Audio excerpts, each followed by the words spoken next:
Bismillahirrahmanirrahim. Alhamdulillahirabbil alamin. Wa bihi nasta'in ala umuri dunya waddin. Wassalatu wassalamu ala asyrafil anbiya wal mursalin.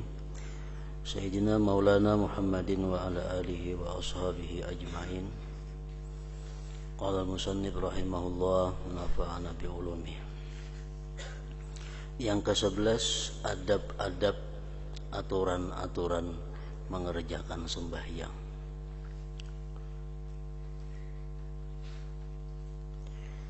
Apabila engkau telah selesai bersuci daripada najis pada badan, pakaian, dan tempatmu, dan engkau telah suci daripada hadas, dan setelah engkau menutup aurat daripada lutut sampai ke pusat bagi laki-laki,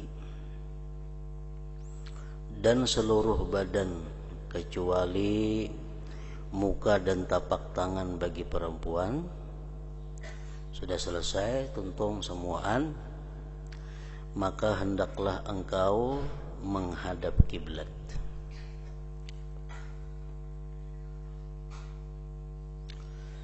Maka hendaklah engkau menghadap kiblat dalam keadaan berdiri dan merenggangkan sedikit di antara dua kaki.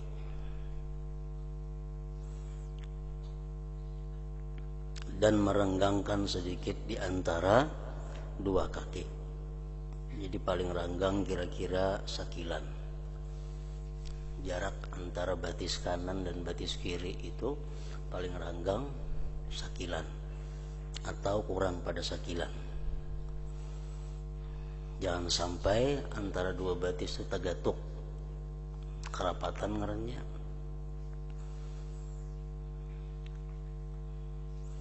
Direnggangkan dua batis, jangan rapat kayak apa rapat tagatuk, dan jangan limpua pada sakilan. Sahasta misal antara dua batis keranggangan itu, batis kanan batis kiri sejajar rata, dan ujung-ujung jari 10 di batis itu menghadap kepada kiblat. Ujung batis menghadap kiblat, jari-jari jam itu artinya angka ini jangan kerapatan begatuk dua batis, ranggang lebih pada sekilan jangan, bemaju sedikit beundur sedikit jangan, mesti rata dan menghadap kiblat. Jangan teka itu. Karena batis kita pada adatnya, pada biasa kayak itu. Sedangkan sembahyang ini adalah ibadat yang berbeda dengan adat. Sembahyang ibadat berbeda dengan adat. Nah, adat kita batis sejem itu biasanya. Bila sembahyang jangan lagi dipakai adat ini, mesti ibadat. Nah, ibadat macam apa? Lurus, batis rata akan, supaya jari-jari 10 batis ini umpat seluruhnya menghadap kepada kiblat. Baik laki-laki, baik bini-bini sama itu.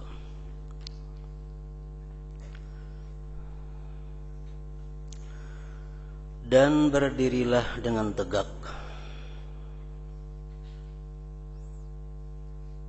Dan berdirilah dengan tegak. Artinya kepala pun tegak. Ada perselisihan ulama mengenai kepala.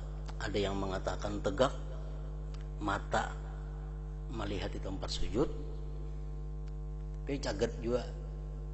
Ada yang mengatakan kepala bertunduk sedikit bertunduk, mata menghadap melihat kepada tempat sujud juga.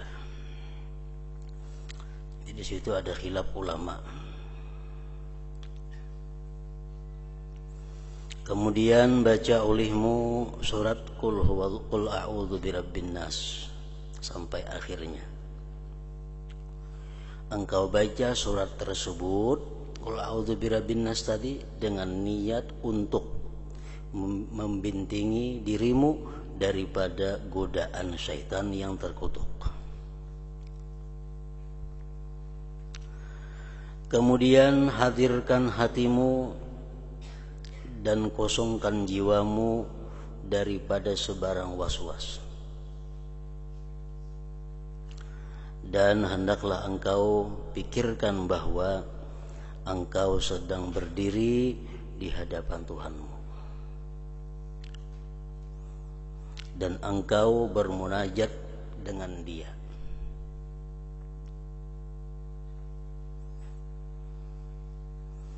Bermunajat dengan Dia. Jadi munajat itu isim masdar, timbangan mufa'alah. Naja yunaji munajatan, timbangannya qatala yuqatilu muqatalatan. Nah itu biasanya menunjukkan berdua. Munajat saling berdialog, saling jawab menjawab, saling minta memberi. Itu munajat. Jadi orang munajat tuh kadang mau surangan, pasti ada yang dimunajati. Sama orang bakalahi, maulah surangan bakalahi, pasti ada yang dikalahi. Timbangannya itu qatala yuqatilu muqatalatan, naja yunaji munajatan. Nah, di hadapan Tuhanmu dan engkau bermunajat. Jadi kita berdiri di hadapan Tuhan itu sambil kita merasakan sebentar lagi kita akan bermunajat. Sebentar lagi kita akan dipanggil masuk ke dalam satu ruangan untuk bermunajat, untuk berdialog, bermunajat dengannya. Maka hendaklah engkau malu sekiranya engkau bermunajat kepadanya dengan hati yang lalai. Malu atau takut, tingkatan yang lebih rendah, takut. Kita takutan lawan Tuhan kalau sudah dipanggilnya munajat bepandir, kita dalam keadaan pikiran ke lain, takutan kita. Nah, yang lebih baik lagi pada takutan, malu.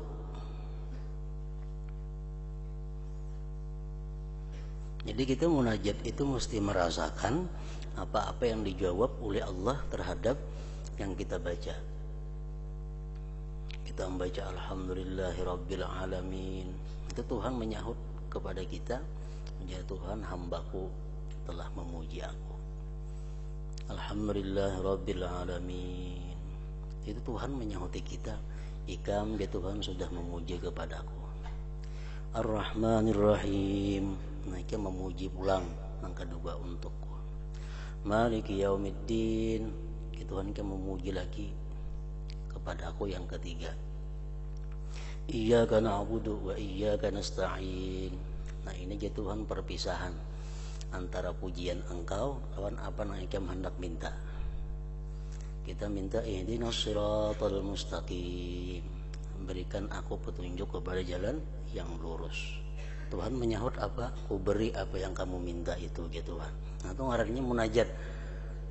Jadi sembahyang itu kita mesti merasakan dalam hati kita bahwa apa yang kita baca itu didengar oleh Tuhan dan disahut oleh Tuhan. Nah kita takutan kalau dalam sembahyang itu lalai, takut kalau sembahyang itu kita lupa terhadap apa yang kita baca, terhadap apa yang disahut Tuhan kepada kita.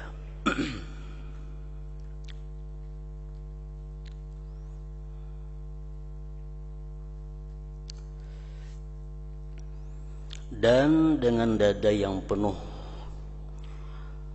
berserabut dengan was-was dunia, takut kita, bisikan syahwat dan hawa nafsu, dan ketahuilah bahwa Allah Ta'ala mengetahui segala rahasiamu. Allah tahu kita lalai, kita pikiran ke lain, Allah tahu itu. dan melihat Tuhan ke dalam hatimu, dan ia hanya menerima sembahyangmu yang khusyuk dan penuh rendah diri. Dalam sembahyang itu jelas sudah kita ada sifat rendah diri. Kenapa? Ngarannya gini sembahyang, ngarannya gini salat. Salat itu artinya apa? Permohonan, doa. Setiap orang yang minta itu mesti merendahkan diri. Kalau orang minta lawan sesuatu, minta kepada Allah dengan hati yang sombong, jelas sudah ditolak oleh orang yang kita mintai itu. Nah, sembahyang, menyembah yang kuasa. Kalau kita menyembah, pasti kita merasakan bahwa diri kita ini hina. Kalau kita menyembah, kita pasti merasakan diri kita berhajat. Kalau kita menyembah, kita merasakan bahwa yang disembah itu orangnya mulia, agung, kaya, raya, gagah, perkasa, dan sebagainya. Bila kita kadang merasakan dalam sembahyang hal-hal seperti itu, ngarannya kada sembahyang. Orang yang minta kepada orang lain, orang yang minta pasti merasa bahwa dirinya ini kurang.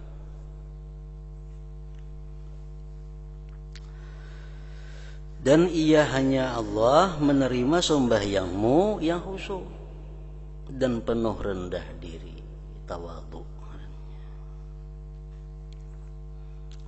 Maka sembahlah Tuhanmu seakan-akan engkau melihatnya. Itu tingkatan orang-orang aulia. Sembahlah Tuhanmu seakan-akan engkau melihatnya. Itu makam ihsan yang tertinggi.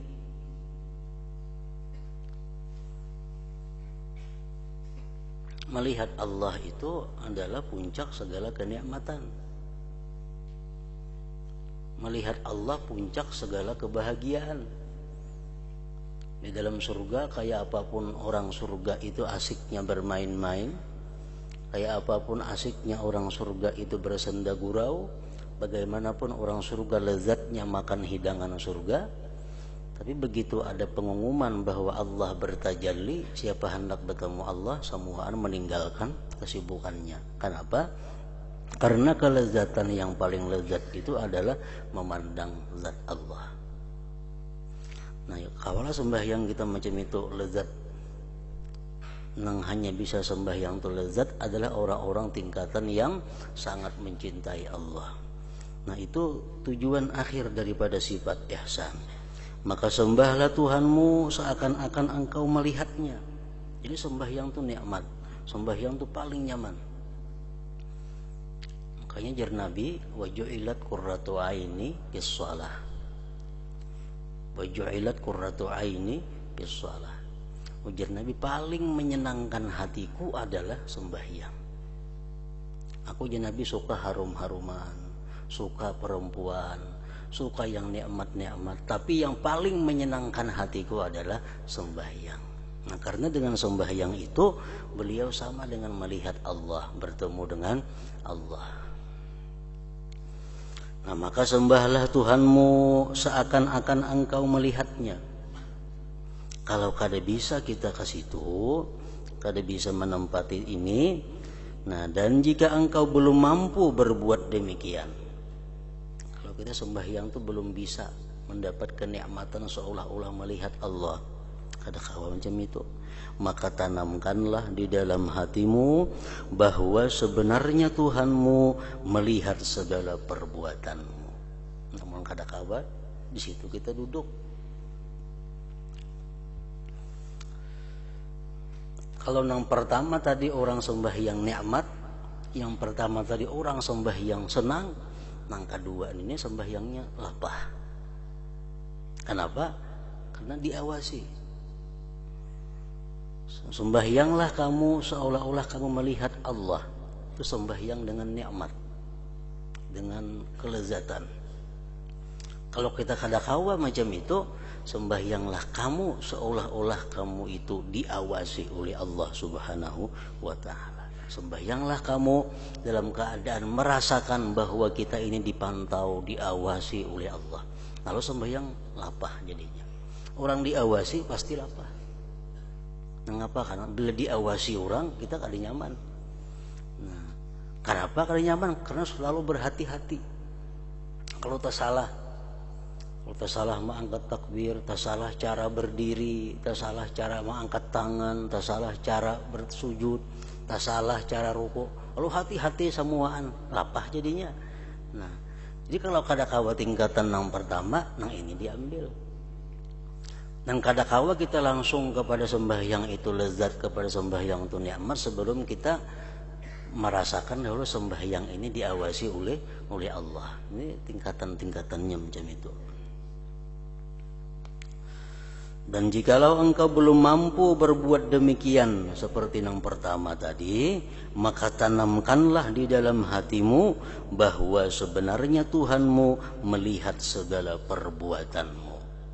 Nah, jadi orang yang meyakini bahwa Allah itu melihat sembahyangnya, Allah itu mengawasi gerak-geriknya, otomatis sembahyangnya bagus, otomatis sembahyangnya khusyuk, otomatis sembahyangnya rapi, teratur baik. Dan apabila hatimu masih tidak mau hadir dan anggotamu tidak tenang, tuh sudah sembahyang hendak merasa akan kayak apa sembahyang itu supaya bujur-bujur merasa diawasi Allah, kada kawa. Sudah berusaha sembahyang tuh hendak merasakan bahwa Allah tuh memantau gerak-gerik, kada kawa mau hadir macam itu. Nah, maka ini adalah berpuncak daripada kurangnya ma'rifatmu terhadap kebesaran dan keagungan Tuhanmu. Itu kendalanya. Karena kita kurang ma'rifat, kurang mengenali keagungan Allah. Sebabnya kita kurang merasakan bagaimana pengawasan Allah. Coba engkau bayangkan perbandingannya. Jika ada orang yang saleh,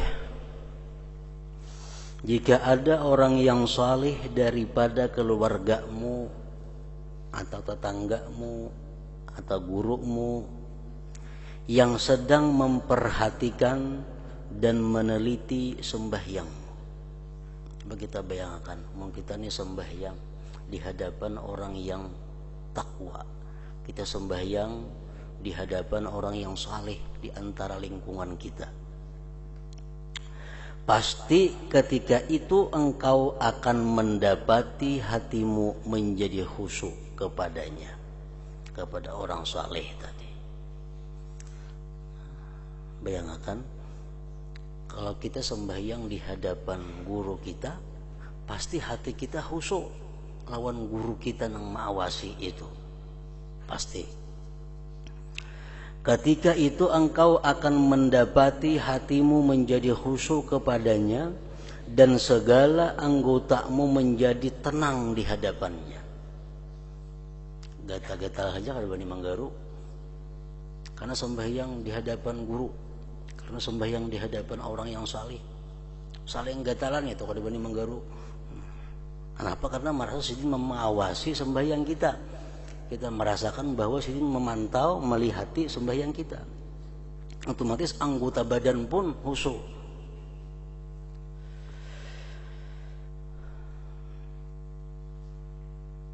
Oleh itu, kembali engkau menasihati dirimu.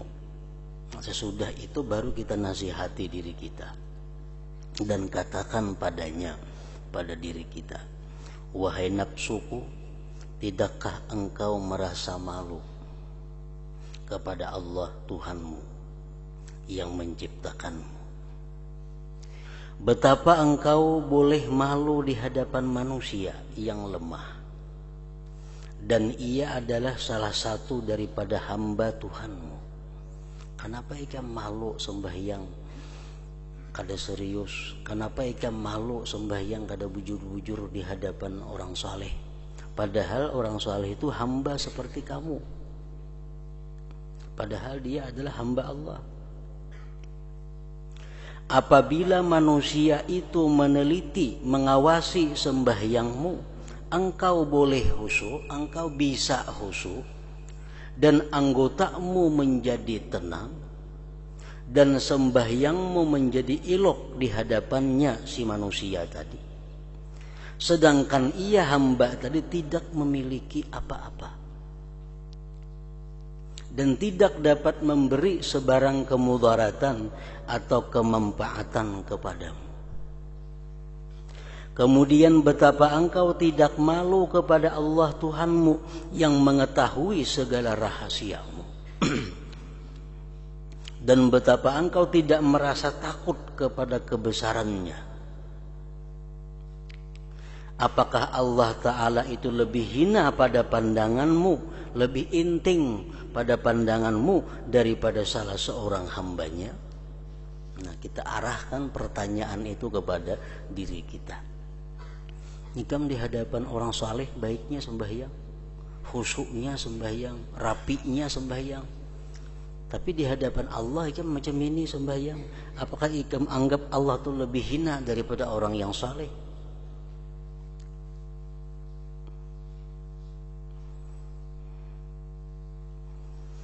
Kita lalai kepada Allah di luar sembahyang lebih baik daripada lalai dalam sembahyang. Kita berbuat sesuatu yang tidak beradab di luar sembahyang lebih baik daripada kita berbuat sesuatu yang tidak beradab di dalam sembahyang.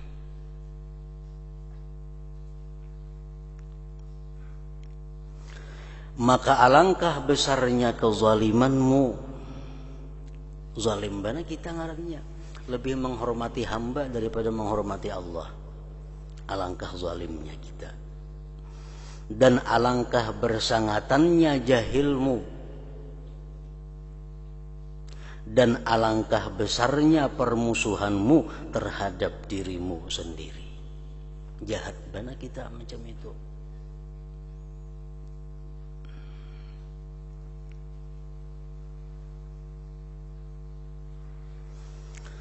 Nah, maka rawatlah hatimu dengan cara-cara yang seperti ini. Rawatlah hatimu dengan cara-cara seperti ini. Barangkali pada suatu masa nanti ia akan khusyuk juga. Dan sebenarnya engkau tidak akan memperoleh apa-apa di dalam sembahyangmu kecuali sekedar mana yang engkau khusyuk padanya. Allah akan memberikan kita ganjaran, Allah akan memberikan kita keridhaan sesuai sebesar apa kehusyuan kita dalam sembahyang. Ada orang yang bulik di masjid, di musalla, membawa pahala sebesar-besarnya. Ada orang yang bulik dari musalla membawa pahala sembahyang separuhnya. Ada orang yang bulik dari musalla membawa sembahyang pahala seperempatnya. Ada orang yang bulik sembahyang, bulik di musalla kadang membawa apa-apa. Ada lagi orang yang bulik di musalla justru imbah dipukuli orang bebalar-balar. Hadis Rasulullah mengatakan bahwa orang yang tidak memelihara sembahyang, orang yang tidak memelihara sembahyang, adabnya, khusyuknya, bebarang lagi sembahyang tadi akan dibentuk oleh Allah Subhanahu wa taala menjadi kain yang hitam gelap. Sembahyang kita yang kita persembahkan kepada Allah dengan bebarang aja, dengan asal sembahyang tadi dibentuk oleh Allah menjadi seikat kain yang kasar, yang hitam, yang gelap. Kemudian kain tadi dipukulkan oleh malaikat ke muka kita. Nah, ini orang yang sembahyang kada karuan, artinya khusyuk kada, sembahyangnya sah-sah, syaratnya bujur, rukunnya bujur, tapi hatinya kada karuan, perasaannya membesarkan Allah kada ada, perasaannya merasakan diri itu hina kada ada. Sembahyangnya dirubah Allah menjadi bentuk macam tadi. Sehingga dia orang-orang bulik dari sembahyang membawa pahala, membawa kenikmatan, inya bulik membawa balar bekas dipukul. Bekas dipukul dengan kain yang hitam tadi. Maka rawatlah hatimu dengan cara-cara yang seperti ini. Barangkali pada suatu masa nanti ia akan khusyuk juga. Dan sebenarnya engkau tidak akan memperoleh apa-apa di dalam sembahyangmu kecuali sekedar mana yang engkau khusyuk padanya.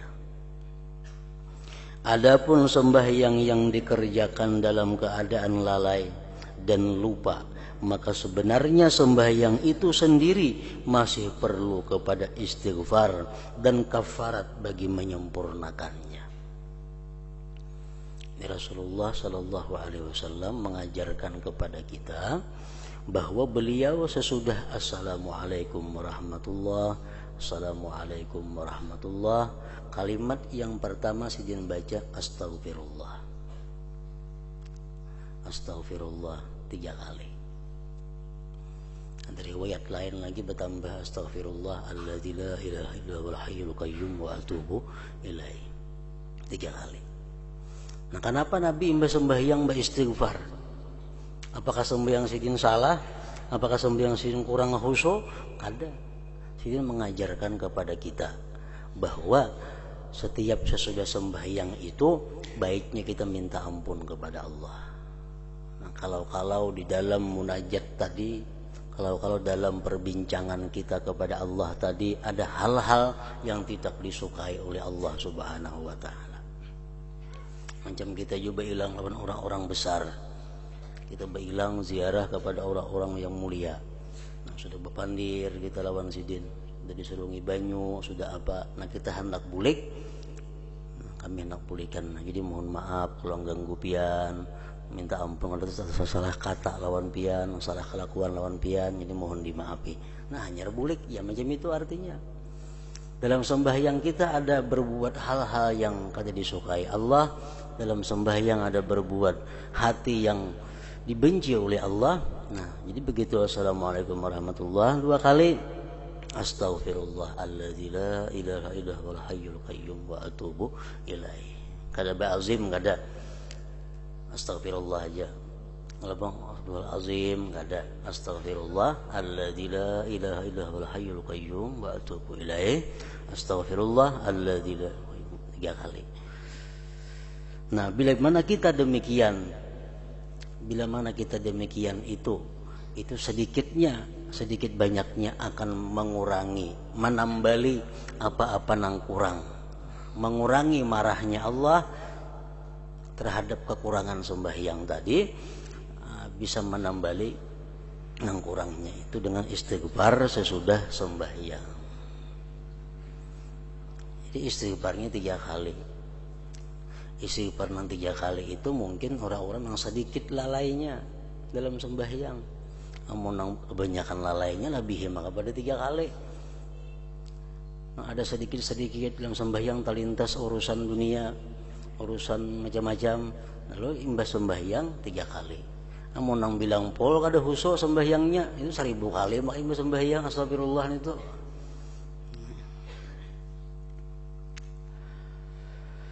Apabila hatimu telah hadir maka jangan lupa engkau membaca iqamah. Nah, jadi hati sudah mantap bahwa aku berdiri di hadapan yang maha agung, aku akan masuk ke dalamnya untuk bermunajat, untuk mengadukan hal-hal yang perlu kuadukan. Maka bacalah qamat. Walaupun jikalau engkau hanya sembahyang sendirian. Dan apabila engkau sembahyang berjamaah, maka hendaklah engkau azan, kemudian diikuti dengan iqamah.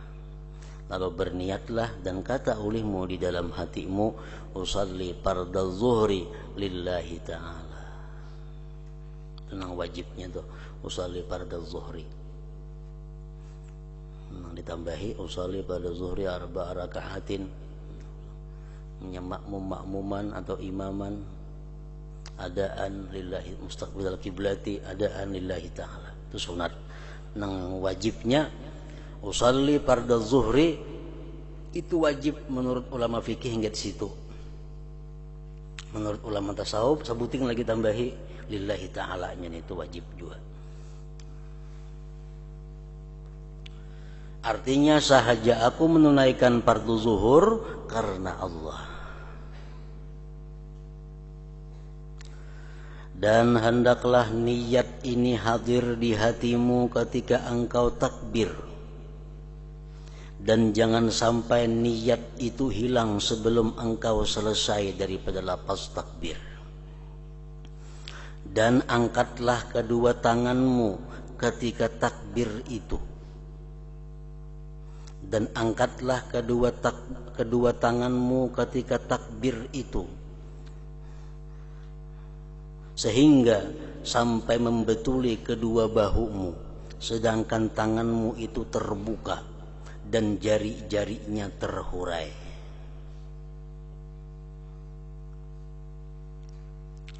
Jadi ini takbiratul ihram. Kenapa dingerani takbiratul ihram? Takbir yang pertama itu. Takbiratul ihram. Artinya takbir yang mengharamkan. Kan ada takbir intikal, takbir berpindah dari ruku, dari i'tidal ke sujud, takbir intikal, dari sujud ke duduk, takbir intikal ngarannya. Yang pertama disebut takbiratul ihram. Karena dengan takbir yang pertama ini semua perkataan kita, semua gerak-gerik kita diharamkan oleh Allah kecuali yang diatur oleh Allah. Nah, itu artinya mengarangnya ihram itu. Ihram artinya mengharamkan. Begitu kita sudah Allahu Akbar, berarti kita takbiratul ihram. Nah, setelah kita mengucap Allahu Akbar itu, kita haram bergerak, haram berbicara, haram bergeritik hati kecuali dengan yang diatur oleh Allah. Artinya takbiratul ihram itu. Jadi kada kawa sembarang berkata-kata, ada kawa sembarang bergerak-gerak, ada kawa sembarang bergeritik hati kecuali yang diatur oleh Allah. Itu artinya takbiratul ihram. Nah, di dalam takbiratul ihram tadi kita disunatkan mengangkat kedua tangan. Mengangkat kedua tangan. Mengangkat kedua tangan ini macam-macam pengertiannya. Ada ulama yang mengatakan bahwa mengangkat tangan itu adalah tanda bahwa kita menyerah di hadapan Allah. Orang menyerah itu angkat tangan biasanya. Nah, angkat tangan. Itu mulai bahari, bukan hanya wah ini angkat tangan itu menyerah. Jadi kita Allahu Akbar, kita menyerah di hadapan Allah.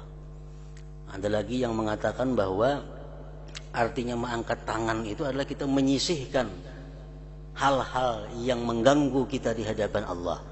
Nah, ada juga ulama mengartikan demikian. Dan angkatlah kedua tanganmu ketika takbir itu sehingga sampai membetuli kedua bahumu, sedangkan tanganmu itu terbuka. Terbuka jam ini artinya kayak ini beganggam. Jadi takbir terbuka tangan. Dan jari-jarinya terhurai. Nah, jari kita mengangkat takbir kayak apa? Jari kita biasa. Dirapatakan jangan, diranggangkan jangan. Macam biasa jari kita terhurai. Dan janganlah engkau memberatkan dirimu untuk menghimpunkan jari-jarimu atau memisahkannya. Jangan dihimpunkan jari jika ini Allahu Akbar kayak ini.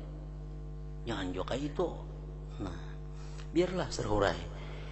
Dan angkatlah kedua tanganmu sehingga ibu jarimu membetuli bahagian bawah daripada kedua telingamu. Dan ujung-ujung jarimu membetuli bagian atas daripada kedua telingamu.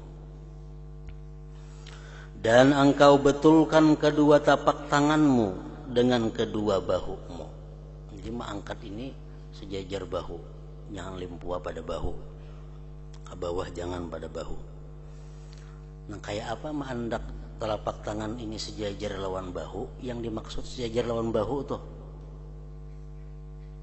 ada yang mengatakan, nah sejajar lawan bahu lo nih, jangan kayak itu, nah terbuka pada bahu ngarannya.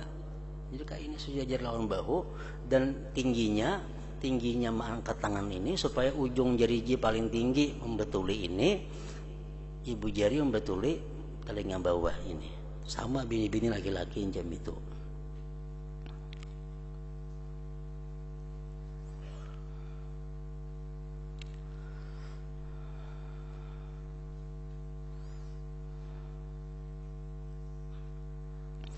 Apabila tanganmu telah diletakkan di tempat yang telah disebutkan tadi, maka barulah engkau bertakbir.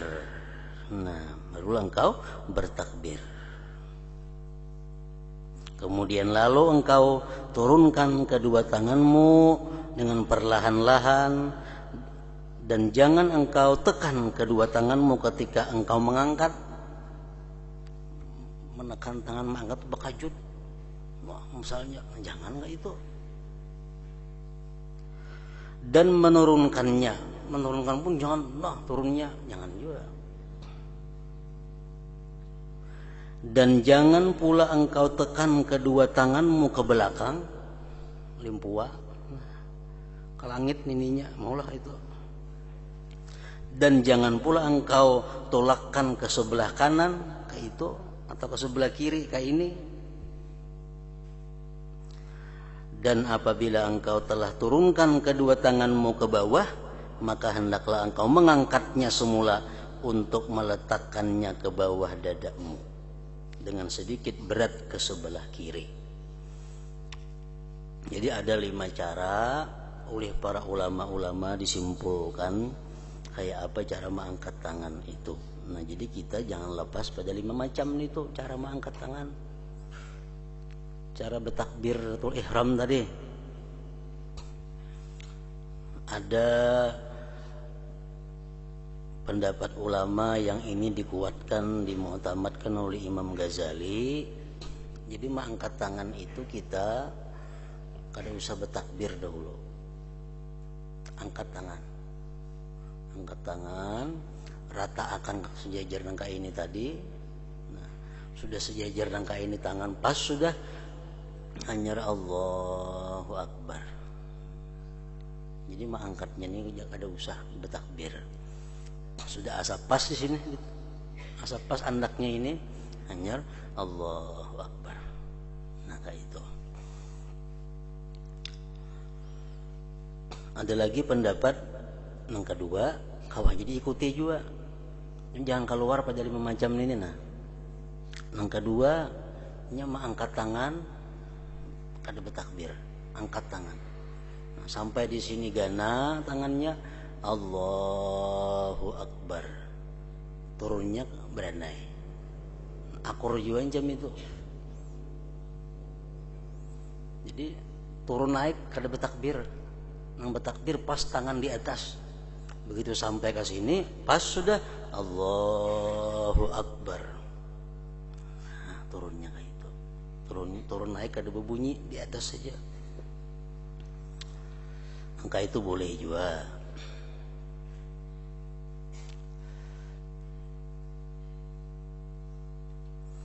Yang ketiga ini boleh juga mengangkat tangannya bertakbir sampai di atas diam. Allahu Akbar. Nah, turunnya kada berbunyi. Ini mulai mengangkatnya. Allahu Akbar. Boleh juga, artinya pernah juga dilakukan oleh Nabi kita kayak itu, karena ulama ini menilai 5 perkara ini yang pernah dilakukan oleh Nabi.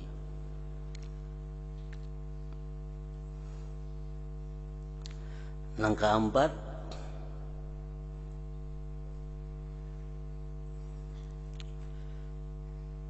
Allahu Akbar, juntayakan tangan ke bawah sama sekali, kayaknya nyari naik akan ke sini berenai. Jarang ada kita nih tuh. Namunnya ada, bujur aja juga itu. Jadi tangan ke bawah sama sekali dulu juntai.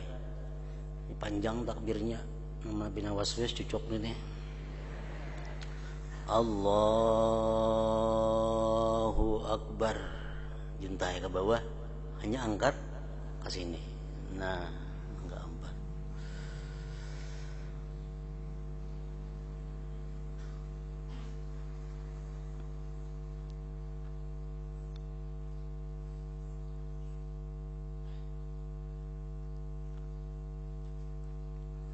Nah, 5 macam rasanya tuh. Nah, apaan sebutingnya lagi?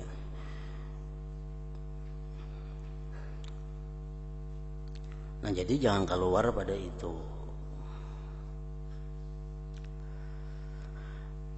Dan hormatilah tanganmu yang kanan dengan meletakkannya di atas tangan kiri. Dan buka jari-jarimu yang kanan dengan engkau meletakkannya membujuri hasta tanganmu yang kiri, dan pegangkan tanganmu yang kanan itu ke atas pergelangan tangan kiri. Ya sudah tadi anak ke sini, ini kan di tengah-tengah, artinya kalau menjeminin kita disuruh ke kiri sedikit, sajari ya banyaknya ke kiri mengambil, nah sedikit ke kiri, lepas di tengah-tengah jam ini kita disunatakan sedikit ke kiri. Kebanyakan kita terlalu ke kiri ada. Kayak ini. Banyak kayak ini orang sembahyang. Nah, kaki kita terlalu ke kiri. Kalau kada baik dilihat, nah pirut. Bila kita kada baik, Tuhan belum kada baik. Nah, ini. Jadi di tengah ke kiri sedikit saja. Asal ada ke kiri. Yang kaliwatan. Jadi dan buka jari-jarimu di sini tadi, dan buka jari-jarimu yang kanan dibuka, buka ini artinya dan engkau letakkan membujuri hasta. Nah, jari-jari membujuri hasta nih, hasta. Nah, bujur aja jari-jari bujur. Membujuri hasta. Hastamu, hasta tanganmu yang kiri, dan pegang tanganmu yang kanan itu ke atas pergelangan tangan kiri. Ada mengatakan seperti itu. Kayak ini contohnya ada. Jadi dua nang dibujurakan ke jari ke siku, kane ke pergelangan. 3 ini nang mengikuti pergelangan tangan kiri. Dan Imam Ghazali macam ini. Kenapa di sini maka 2 ini andaknya di sini? Karena 2 ini berfungsi di sini untuk mengandang supaya parut jangan naik ke hati, ini mikiran makan terus. Nah, yang ketiga, hati jangan turun ke parut. Jadi dikandang dengan dua jari ini. Itu mungkin tapaulnya di situ. Nah, jadi 3 jari memegang nih ingkol tangan ini. Nah, 2 jari membujur pergelangan. Nah, kayak itu. Dan baca olehmu selepas takbir itu akan 2 ibtita, Allahu Akbar kabira walhamdulillah katsira wa subhanallahi bukratan wa asila wajjahtu wajhiya lilladzi fatara as-samawati wal arda hanifan wa ma ana minal musyrikin inna salati wa nusuki wa mahyaya wa mamati lillahi rabbil alamin la syarika lahu bidzalika umirtu wa ana minal muslimin. Hingga situ dulu kena sambung.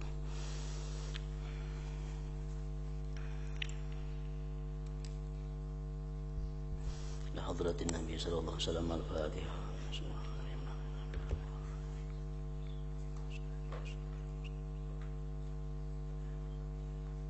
بسم الله الرحمن الرحيم الحمد لله رب العالمين اللهم صل وسلم على سيدنا محمد وآله وصحبه أجمعين اللهم اغفر لنا ما أخطأنا وما تعمدنا وما أسرفنا وما أعلنا وما أسرفنا وما أنت أعلم به منا أنت المقدم وأنت المؤخر لا إله إلا أنت اللهم انفعنا بما علمتنا وعلمنا ما ينفعنا وزدنا فهما وعلما وعملا وهدى وتوفيقا برحمتك يا أرحم الراحمين صلى الله على سيدنا محمد وعلى آله وصحبه وسلم والحمد لله رب العالمين.